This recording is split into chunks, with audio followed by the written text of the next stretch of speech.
राजा वेद और पितृ का चरित्र। श्री पराशर जी बोले, हे मित्र, ध्रुव से उसकी पत्नी ने श्रेष्ठ और भव्य को उत्पन्न किया और भव्य से शंभु का जन्म हुआ तथा सृष्टि के द्वारा उसकी पत्नी सुच्छाया से रिपु, रिपुंजय, विप्र, वृक्कल और वृत्तेजा नामक 5 निष्पाप पुत्र उत्पन्न किए। उनमें से रिपु के द्वारा विरहति के गर्भ से महातेजस्वी चाक्षुष का जन्म हुआ। चाक्षुष ने अपनी भार्या पुष्करनी से, जो वरुण कुल में उत्पन्न और महात्मा वीरन प्रजापति की पुत्री थी, मनु को उत्पन्न किया, जो छठे मनवंतर के अधिपति हुए। तपस्वियों में श्रेष्ठ मनु से वे राज प्रजापति की पुत्री नडवला के गर्भ में 10 महातेजस्वी पुत्र उत्पन्न हुए। नडवला से कुरु, पुरु, शतधुन, तपस्वी, सत्यवान, शुचि, अग्निष्टोम, अत्रिरात और नवा, सुदुम और 10वां अभिमन्यु, इन महातेजस्वी पुत्रों का जन्म हुआ। कुरु के द्वारा उसकी पत्नी अग्नि ने अंग, सुमना, ख्याति, क्रतु, अंगिरा और शिबि, इन 6 परम तेजस्वी पुत्रों को उत्पन्न किया। अंग से सुनीता के वेन नामक पुत्र उत्पन्न हुआ। ऋषियों ने उस वेन के दाहिने हाथ का संतान के लिए मंथन किया था। हे महामुने, वेन के हाथ का मंथन करने पर उससे वैन्य नामक महिपाल उत्पन्न हुए, जो पृथु नाम से विख्यात है और जिन्होंने प्रजा के हित के लिए पूर्व काल में पृथ्वी को धुआ था। श्री मैत्रेय जी बोले, हे मुनिश्रेष्ठ, परमेश्वर ने वेन के हाथ को क्यों मथा, जिससे महापराक्रमी पृथु का जन्म हुआ।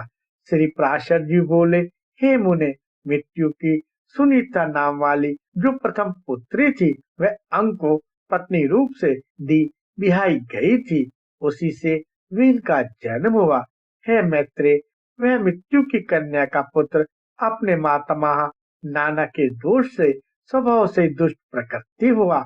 उस वेन का जिस समय महिषु द्वारा राजपद पर अभिषेक हुआ, उसी समय उस पृथ्वीपति ने संसार भर में यह घोषणा कर दी कि भगवान यज्ञ पुरुष मैं ही हूँ, मुझसे अतिरिक्त यज्ञ का भोक्ता और स्वामी कौन हो सकता है। इसलिए कभी कोई यज्ञ, दान और हवन आदि ना करे। हे मैत्रेय, तब ऋषियों ने उस पृथ्वीपति के पास उपस्थित हो पहले उसको खूब प्रशंसा कर संतावना युक्त मधुर वाणी से कहा। ऋषिगण बोले, हे राजन, हे पृथ्वीपते, तुम्हारे राज्य और देह के उपकार तथा प्रजा के हित के लिए हम जो बात कहते हैं सुनो, तुम्हारा कल्याण हो। देखो, हम बड़े बड़े यज्ञों द्वारा जो सब जगवेश्वर देवाधिपति भगवान हरि का पूजन करेंगे, उसके फल में से तुमको भी 6ठा भाग मिलेगा। हे निर, इस प्रकार यज्ञों के द्वारा यज्ञ पुरुष भगवान विष्णु प्रसन्न होकर हम लोगों के साथ तुम्हारी भी सकल मनोकामनाएं पूर्ण करेंगे। हे राजन, जिन राजाओं के राज्य में यज्ञेश्वर भगवान हरि का यज्ञों द्वारा पूजन किया जाता है, वे उनकी सभी मनोकामनाओं को पूर्ण कर देते हैं। वेन बोला, मुझसे भी बढ़कर ऐसा और कौन है जो मेरा भी पूजनीय है, जिसे तुम यज्ञेश्वर मानते हो। वह हरि कहलाने वाला कौन है? ब्रह्मा, विष्णु, महादेव, इंद्र, वायु, यम, सूर्य, अग्नि, वरुण, धाता, पूषा, पृथ्वी और चंद्रमा तथा इनके अधिक और भी जितने देवता शाप और कृपा करने में समर्थ है, वे सभी राजा के शरीर में निवास करते हैं। इस प्रकार राजा सर्वदेवमय है। हे ब्राह्मणों, ऐसा जानकर मैंने जैसा जो कुछ आज्ञा की है वैसा ही करो। देखो, कोई भी दान, यज्ञ और हवन आदि ना करे। हे द्विजन, स्त्री का परम धर्म जैसे अपने पति की सेवा करना ही माना गया है, वैसे ही आप लोगों का धर्म भी मेरी आज्ञा का पालन करना ही है। ऋषिगण बोले, महाराज, आप जैसी आज्ञा दीजिए जिससे धर्म का क्षय ना हो। देखिए, यह सारा जगत हवि यज्ञ में हवन की हुई सामग्री का ही परिणाम है। श्री पराशर जी बोले, महर्षियों के इस प्रकार बारंबार समझाने और कहने सुनने पर भी जब वेन ने ऐसी आज्ञा नहीं दी तो वे अत्यंत क्रुद्ध और अमशयुक्त होकर आपस में कहने लगे, इस पापी को मारो, मारो, जो अनादि और अनंत यज्ञ पुरुष प्रभु विष्णु की निंदा करता है। वह अनाचारी किसी प्रकार पृथ्वीपति होने के योग्य नहीं है। ऐसा कह मुनि गणों ने भगवान की निंदा आदि करने के कारण पहले ही मरे हुए उस राजा को मंत्र से पवित्र किए हुए कुशाओं से मार डाला। हे तदंतर उन मुनीश्वरों ने सब और बड़ी धूलि उठती देखी। उसे देखकर उन्होंने अपने निकटवर्ती लोगों से पूछा, यह क्या है?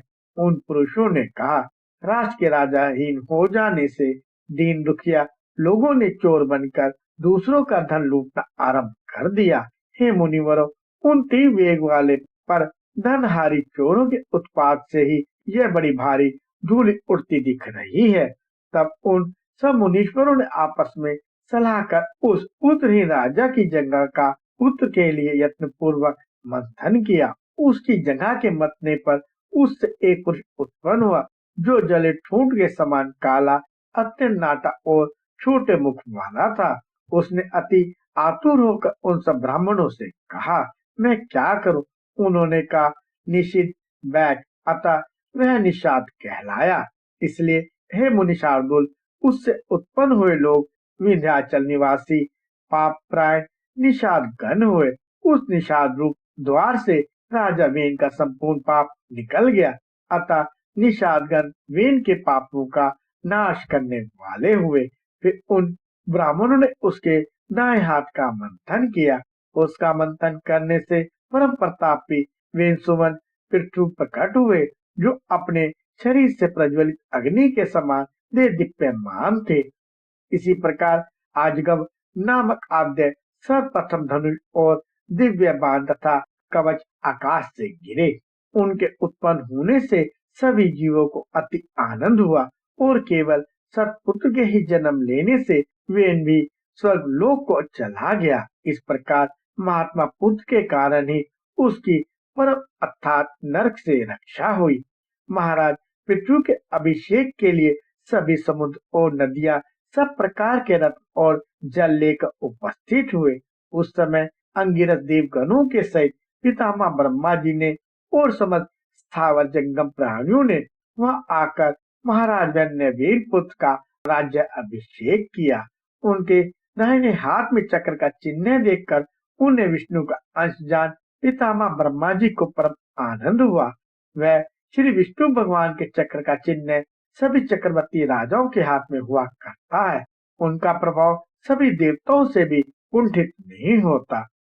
इस प्रकार महातेजस्वी और परम प्रतापी वेन पुत्र धन कुशल महा अनुभवों द्वारा विधि पूर्वक अति महान राजराजेश्वर पद पर अभिषेक हुए। जिस राजा को पिता ने अप्रसन्न किया था, उसी को उन्होंने अनुरंजित प्रसन्न किया। इसलिए अनुरंजन करने से उनका नाम राजा हुआ। जब वे समुद्र में चलते थे तो जल बहने से रुक जाता था, पर्वत उन्हें मार्ग देते थे और उनकी ध्वजा कभी भंग नहीं हुई। पृथ्वी बिना जोते बोए धान्य पकाने वाली थी। केवल चिंतन मात्र से ही अन्न सिद्ध हो जाता था। गाय कामधेनु रूपा थी और पत्ते पत्ते में मधु भरा रहता था। राजा पितृ ने उत्पन्न होते ही पितामह यज्ञ किया।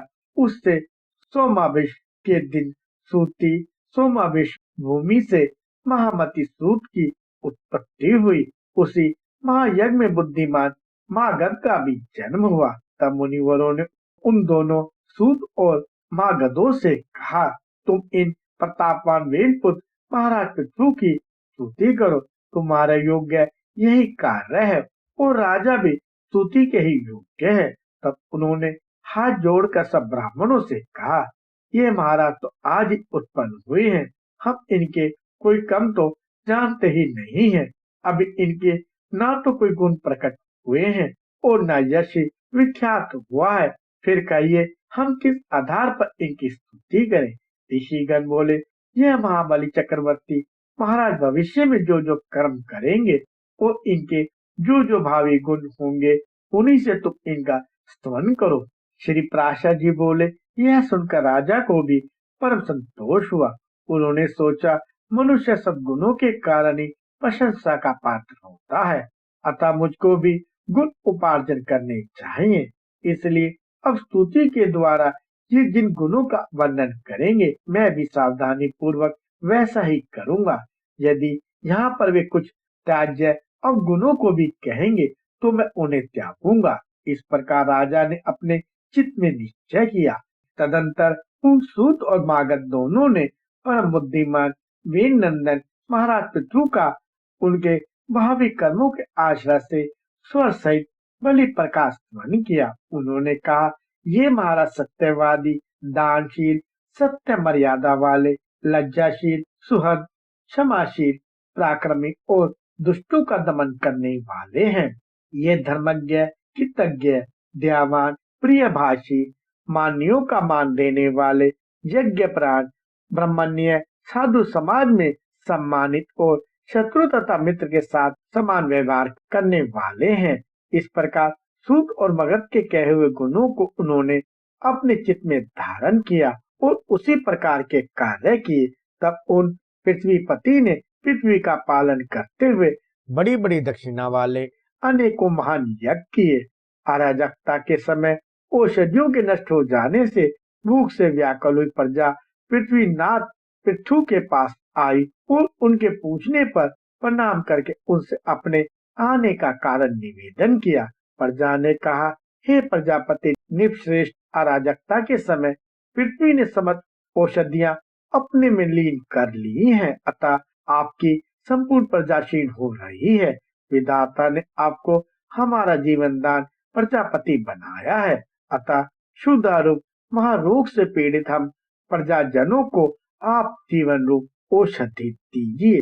श्री पराशर जी बोले। यह सुनकर राजा पृथु अपना आजगव नामक दिव्य धनुष और दिव्य बाण लेकर अत्यंत क्रोध पूर्वक पृथ्वी के पीछे दौड़े।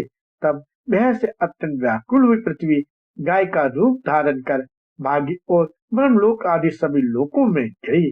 समस्त भूतों को धारण करने वाली पृथ्वी जहाँ जहाँ भी गई, वहीं वहीं उसने वेणुपुत्र पृथ्वी को ससंबान किए अपने पीछे आते देखा। तब उन प्रगल पराक्रमी महाराज पृथु से उनके बाण प्रहार से बचने की कामना से कांपते हुए पृथ्वी इस प्रकार बोली। पृथ्वी ने कहा, हे राजेंद्र, क्या आपकी स्त्री वध का महापाप नहीं दिख पड़ता, जो मुझे मारने पर आप ऐसे उतारू हो रहे हैं? पृथु बोले, जहाँ एक अनर्थकारी को मार देने से बहुतों को सुख प्राप्त हो, उसे मार देना ही पुण्यप्रद है। पृथ्वी बोली, हे निपश्रेष्ठ, यदि आप प्रजा के हित के लिए ही मुझे मारना चाहते हैं तो मेरे मर जाने पर आपकी प्रजा का आधार क्या होगा? पृथु ने कहा, अरे वसुदेव, अपनी आज्ञा का उल्लंघन करने वाली तुझे मारकर मैं अपने योग बल से ही इस प्रजा को धारण करूंगा। श्री पराशर जी बोले। तब अत्यंत भयभीत एवं कांपते हुए पृथ्वी ने उन पृथ्वीपति को पुनः प्रणाम करके कहा। पृथ्वी बोली, हे राजन, यत्न पूर्वक आरंभ किए हुए सभी कार्य सिद्ध हो जाते हैं, अतः मैं भी आपको एक उपाय बताती हूँ। यदि आपकी इच्छा हो तो वैसा ही करें। हे नरनाथ, मैंने जिन समस्त औषधियों को पचा लिया है, उन्हें यदि आपकी इच्छा हो तो दुग्ध रूप से मैं दे सकती हूँ। अतः हे धर्मात्माओं में श्रेष्ठ महाराज, आप प्रजा के हित के लिए कोई ऐसा बछड़ा बनाइए जिससे वात्सल्यवश में उन्हें दूध रूप से निकाल सकूं, और मुझको आप सर्वत्र समतल कर दीजिए, जिससे मैं उत्तम उत्तम औषधियों के बीज रूप दुग्ध को सर्वत्र उत्पन्न कर सकूं।